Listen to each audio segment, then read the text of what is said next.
Hi, welcome to Maths Medium. మన child development and పెడగాజీలో next topic different degrees of intellectual అన్నమాట. Child development and పెడగాజీలో మొత్తంలో మనం చాలా సార్లు చదువుంటాము. టెడ్ అని, వెరీ సుపీరియర్ ఇంటెలిజెన్స్ అని, ఐక్యూ అని చెప్పి, బోర్డర్ లైన్ అని చెప్పి, మైల్డ్ అని, డిజేబిలిటీస్ అని, ఇవన్నీ మనం చాలా సార్లు డిస్కస్ చేసుకో ఉంటాము. సో వాటన్నిటికీ ఈ వీడియో అన్నమాట. ఎందుకు అంటే డిఫరెంట్ డిగ్రీస్ ఆఫ్ ఇంటెలెక్చువల్ మనం ఐక్యూ టెస్ట్ చేస్తూ ఉంటాం కదా. సో దానికి కంటిన్యూషన్ అనే చెప్పొచ్చు, లేకపోతే ఎక్స్ట్రా అని కూడా చెప్పొచ్చు, ఎక్స్టెన్షన్ అని కూడా చెప్పొచ్చు.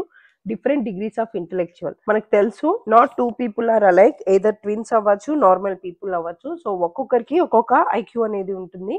సో ఇక్కడ level of ability, IQ range and description అనేది ఇచ్చాను. సో ఈ సింపుల్ ఈ టేబుల్ కానీ మీరు గుర్తు పెట్టుకున్నట్లయితే maximum of idea about the different degrees of intellectual మీకు వచ్చేస్తుంది. నెక్స్ట్ జస్ట్ చిన్న చిన్న ఎక్స్ప్లెనేషన్స్ మాత్రమే ఉన్నాయి.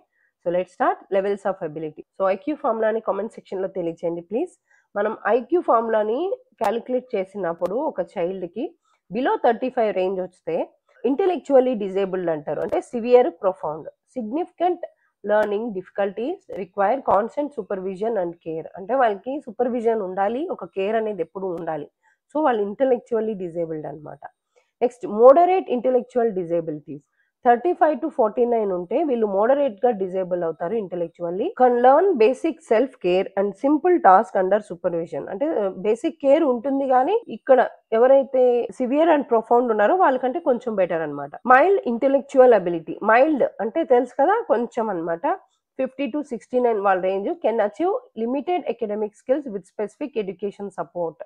అంటే స్కూల్లో చూస్తుంటాం వీడు బాగా డల్లర్ అండి అంటాం. వాళ్ళు డల్లర్ కాదు, మైల్డ్ ఇంటెలెక్చువల్ డిజేబిలిటీస్ అనమాట. అంటే అకాడమిక్ రాయగలడు, చదవగలడు, కానీ సూపర్ కాదు స్కూల్లో. సో వాళ్ళని మైల్డ్ ఇంటెలెక్చువల్ డిజేబిలిటీ అనమాట. Next border line intelligence 70 to 79. So most of the people border line దగ్గరే ఉంటారు, అందుకే దీన్ని బోర్డర్ లైన్ అంటారు. అంటే ఇంటెలెక్చువల్ డిజేబిలిటీకి ఇంటెలిజెన్స్ కి మధ్యలోది. చూడండి ఇక్కడ పేర్లే మారుతున్నాయి. ఇక్కడ ఇంటెలిజెన్స్ డిజేబిలిటీ ఉంది, ఇక్కడ ఇంటెలిజెన్స్ ఉంది, ఎంత డిఫరెన్స్. సో అందుకే దీన్ని బోర్డర్ లైన్ అంటాం. 70 to 79 learn slowly, struggles in academic setting but can perform practical task. Slow learners అంటాం కదా, వాళ్ళు కూడా ఈ కేటగిరీకే వస్తారనమాట. లో యావరేజ్ ఇంటెలిజెన్స్ అంటే యావరేజ్ కంటే కూడా తక్కువ ఉండే intelligent 80 to 89. Below average ability requires extra effort to succeed academically. అంటే వీళ్ళకి ఎక్స్ట్రా ఎఫర్ట్స్ పెడితే కానీ అకాడమిక్ లో అచీవ్ చేయలేరు అనమాట. Next average intelligence 90 to 109. ఇది మేజర్ ఆఫ్ ది పీపుల్ ఉంటారు. Majority of population can cope with the regular academic demands. అంటే పాస్ అయిపోయే పిల్లలు అంటాం చూసారా, వాళ్ళందరూ యావరేజ్ ఇంటెలిజెన్స్ కిందకే వచ్చేస్తారు. నెక్స్ట్ అంటే నేను ఇక్కడ ఎవరిని క్రిటిసైజ్ చేయడం కాదు, మీకు ఎగ్జాంపుల్ అర్థం అవ్వడానికి మాత్రమే కంపేర్ చేస్తున్నా. Next high intelligence, highly intelligent people ఉంటాం. 110 to 119 ఐక్యూ రేంజ్ ఉంటుంది. Above average ability, learns quickly and excels in studies. తొందరగా నేర్చుకుంటారు. Superior intelligence 120 to 129 strong reasoning, problem solving skills, high academic performance. Superior intelligence 120 to 129 అనమాట. So ఏదైనా question చూడగానే answer చెప్పగలరు, reasoning బాగుంటుంది, వాళ్ళ పర్ఫార్మెన్సెస్ బాగుంటాయి. సో వీళ్ళు సుపీరియర్ ఇంటెలిజెన్స్ అంటాము. అంటే మాక్సిమం మనం పిల్లల్ని అంటూ ఉంటాం కదా టాపర్స్ అని, సో వాళ్ళు కూడా ఈ కేటగిరీకి వస్తారు. Next gifted or very superior intelligence. అంటే సార్ ఐజాక్ న్యూటన్ అవ్వచ్చు, ఐన్స్టీన్ అవ్వచ్చు, పెద్ద పెద్ద శాస్త్రవేత్తలందరూ ఎవరైతే ఉన్నారో ఈ 130+ ఐక్యూ రేంజ్కే వస్తారు. వాళ్ళని మనం అసలు ఇంటెలిజెంట్ టెస్ట్ చేసినా సరే వాళ్ళ స్కోర్ చూసి మనం వండర్ అవుతాం అనమాట. వాళ్ళు అంత గిఫ్టెడ్, వెరీ సుపీరియర్ అనమాట. So exceptionally advanced intellectual abilities often excelling in creativity and analytical fields. మనం ఊహించింది వాళ్ళు ఊహించి చెప్పగలరు. They are gifted very superior intelligence అనమాట. సో ఇది different degrees of intellectual table. ఇది చాలా ఇంపార్టెంట్, మీకు ఏవేవి టర్మ్స్ ఎక్కడ ఉన్నాయి అని గుర్తుపెట్టుకోవడానికి అనమాట. సో నెక్స్ట్ స్లైడ్ చూద్దాం. Characteristics of creative learners. అసలు క్రియేటివ్ లెర్నర్స్ కి ఏమేమి క్యారెక్టరిస్టిక్స్ ఉంటాయి మనం ఇందాక అనుకున్నాం కదా, సుపీరియర్ ఇంటెలిజెన్స్ అని. వాళ్ళకి ఏమేమి ఉంటాయి? Curiosity, they ask a lot of questions, seek deeper understanding. అసలు హౌ, వెన్, వై, వాట్ అనేదే వీళ్ళ నోట్లోంచి వస్తుంది. సో క్యూరియాసిటీ అంత ఉంటుంది అనమాట. Imagination, we can't imagine creative learners అనమాట. వాళ్ళని అసలు మనం వీళ్ళు ఎంత బాగా థింక్ చేస్తున్నారు అనేది కూడా మనం థింక్ చేయలేము. నెక్స్ట్ రిస్క్ టేకింగ్, ఏదైనా ప్రాబ్లం వస్తే వాళ్ళంత బాగా రిస్క్ తీసుకొని ఎక్స్పెరిమెంట్ ని సక్సెస్ చేసే వాళ్ళు ఉండరు.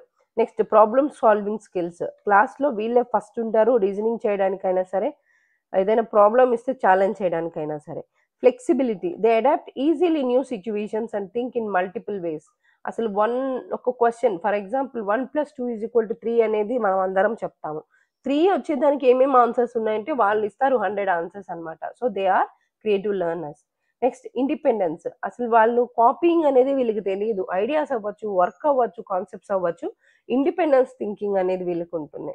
నెక్స్ట్ స్ట్రాంగ్ అబ్జర్వేషన్ స్కిల్స్, వీళ్ళు అబ్జర్వ్ చేసినంత బాగా మనం ఎవ్వరం నోటీస్ చేయలేం ఏమేమి ఉన్నాయో ఏమేమి లేవో అని అనమాట. చిన్న సిచ్యువేషన్ ఇస్తే. నెక్స్ట్ డైవర్జెంట్ థింకింగ్, ఇప్పుడు నేను ఇందాక చెప్పాను కదా ఫ్లెక్సిబిలిటీలో, అదే ఎగ్జాంపుల్ అనమాట. సో మనం 1+2=3 అని చెప్పేది కన్వర్జెంట్ అంటే, డైవర్జెంట్ 3 అనే ఆన్సర్ రావడానికి నాకు క్వశ్చన్స్ చెప్పండి అంటే వాళ్ళు చెప్తారు క్వశ్చన్స్ అనమాట. So they generate multiple solution to a single problem. ఒక ప్రాబ్లం ఇస్తే మోర్ దెన్ 3 సొల్యూషన్స్ వచ్చేస్తాయి. Those are called divergent thinkers అన్నమాట. సో ఈ వర్డ్స్ అన్ని చాలా important when the time of solving question. So అందుకని నేను ఇవి పర్టికులర్ గా మీకు ఎక్స్ప్లెయిన్ చేశాను. Ability grouping is an educational practice where students are grouped based on their academic abilities, skills or learning levels. It helps in providing targeted instruction that matches students learning needs. Ability grouping అనేది చాలా important while in teaching methods లో. ఎందుకు అనేది ఇక్కడ నేను explain చేస్తాను చూడండి. Homogeneous grouping ఉంటుంది, హెటెరోజీనియస్ గ్రూపింగ్ ఉంటుంది. సో హోమోజీనియస్ అంటే, హోమో అంటే సిమిలర్ అని మీనింగ్, హెటెరో అంటే డిఫరెంట్ అని meaning. So students with similarity abilities are grouped together. Similar abilities అంటే ఫర్ ఎగ్జాంపుల్ మనం ఎవ్రీ యూనిట్ టెస్ట్ పెడుతూ ఉంటాం. యూనిట్ టెస్ట్ లో అందరికి 15 పైన మార్క్స్ వచ్చిన వాళ్ళందరినీ ఒక గ్రూప్ లో, 15 కంటే 10 వచ్చిన వాళ్ళు ఒక గ్రూప్ లో, 10 to 1 వచ్చిన వాళ్ళని ఒక గ్రూప్ లో పెడతారు. సో ఇవి హోమోజీనియస్ గ్రూప్ అంటే వాళ్ళ ఇంటెలెక్చువల్ అబిలిటీని బట్టి వాళ్ళని సపరేట్ చేసి గ్రూప్ చేయడం అనేది హోమోజీనియస్ గ్రూపింగ్ వస్తుంది. అసలు దీనివల్ల ఏమవుతుంది అంటే, helps in focused teaching but May create self esteem issues in lower groups. అంటే బాగా చదివే పిల్లలందరూ ఇచ్చిన టాస్క్ ని ఫస్ట్ చేసేస్తారు, ఈ చేయని పిల్లలందరూ సెల్ఫ్ ఎస్టీమ్ కి గురవుతారు అనమాట. సో దానికంటే హెటరోజీనియస్ గ్రూపింగ్ అనేది చాలా బెటర్ అని నా ఒపీనియన్. చూద్దాం. Students of mixed abilities are placed together. ఇప్పుడు చెప్పుకున్నాం కదా 20 to 15 మార్క్స్ వచ్చిన వాళ్ళని 5 మెంబర్స్ ఉన్నాం అనుకున్నాం. సో 5 మెంబర్స్ ని ఈచ్ గ్రూప్ కి హెడ్ పెడతాం. ఈ 15 to 10 మార్క్స్ వచ్చిన వాళ్ళని ఆ గ్రూప్ కి అసిస్టెంట్ గా పెడతాం.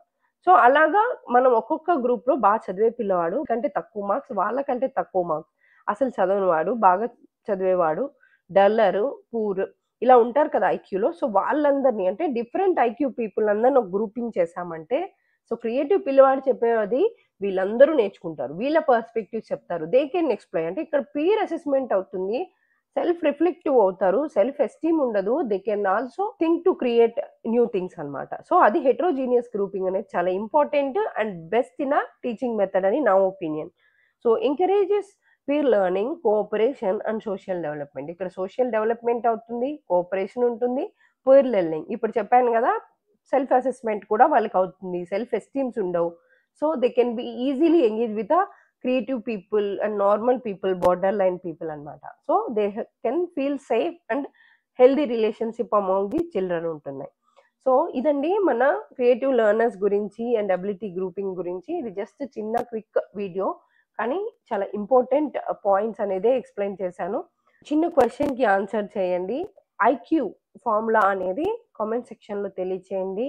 అండ్ రింగ్జులిస్ 3 రింగ్ సర్కిల్ అనేది ఒక చిన్న topic related with creative learners అనమాట. ఆన్సర్ ని కామెంట్ సెక్షన్ లో తెలియచేయండి. బెస్ట్ ఆన్సర్ ని నెక్స్ట్ వీడియోలో నేను ప్రొవైడ్ చేస్తాను. Please do subscribe, share and like.